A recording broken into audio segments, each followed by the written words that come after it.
여러분은 혹시 중요한 순간만 되면 이상하게 손이 떨린 적 없으신가요? 평소엔 잘하던 일인데 발표만 하면 머리가 하얘지고 시험만 보면 아는 것도 틀리고 결정적인 순간마다 실수가 반복되는 경험? 사실 이건 의지가 약해서가 아닙니다. 인간의 뇌가 압박 앞에서 무너지는 아주 정상적인 심리 현상입니다. 그리고 놀랍게도 프로야구에는 그 인간 심리가 그대로 드러납니다. 야구는 단순히 공을 던지고 치는 스포츠가 아닙니다. 한 번의 삼진, 한 번의 실책, 단 한 타석 안에 인간의 불안과 자존감, 집단 심리, 회복 탄력성까지 모두 숨어 있습니다. 그래서 스포츠 심리학자들은 말합니다. 야구는 인간 심리를 가장 정교하게 보여주는 스포츠라고. 특히 가장 유명한 심리 현상이 있습니다. 바로 초킹. 영어로는 초킹 언더 프레셔. 압박이 심할수록 오히려 실력이 무너지는 현상입니다. 예를 들어 이런 순간입니다. 9회 말, 투아웃, 만루, 관중 2만 명이 숨을 죽이고 카메라는 타자의 얼굴을 비춥니다. 평소 타율 3할을 치던 선수. 하지만 방망이는 늦게 나오고 결국 허무한 삼진. 사람들 말합니다. 왜 저걸 못 쳐? 하지만 스포츠 심리학에서는 그걸 단순한 실력 부족으로 보지 않습니다. 인간의 뇌는 극심한 압박 상황에서 생존 모드로 바뀌기 때문입니다. 심장이 빨라지고 호흡은 짧아지고 몸은 긴장합니다. 그리고 원래 자동으로 되던 움직임을 뇌가 억지로 통제하기 시작합니다. 원래는 자연스럽게 치던 스윙인데 갑자기 머릿속이 복잡해집니다. 실수하면 어떡하지? 삼진당하면 욕먹겠지? 오늘 경기 내가 망치면?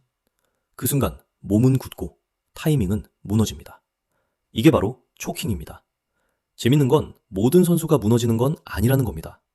어떤 선수는 압박 속에서 오히려 더 강해집니다.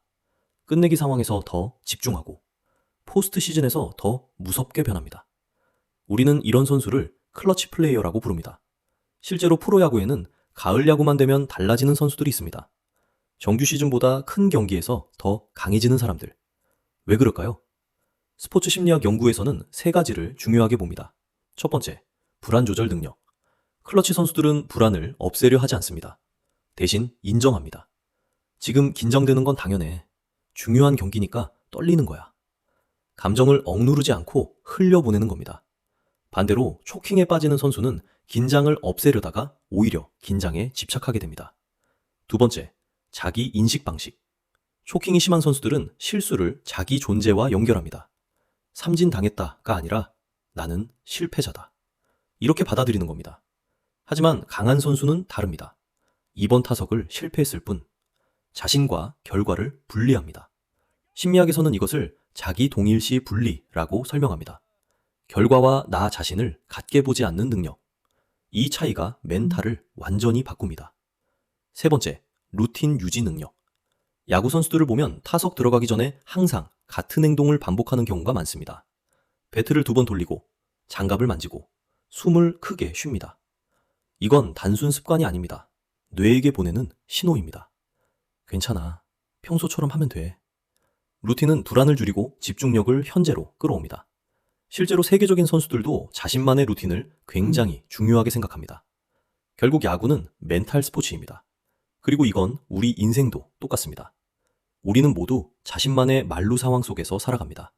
면접, 발표, 사업, 인간관계, 누군가의 기대. 그 압박 속에서 실수할 수도 있습니다. 무너질 수도 있습니다. 하지만 중요한 건 한 번의 삼진이 인생 전체를 의미하지는 않는다는 겁니다. 프로 선수도 삼진을 당합니다.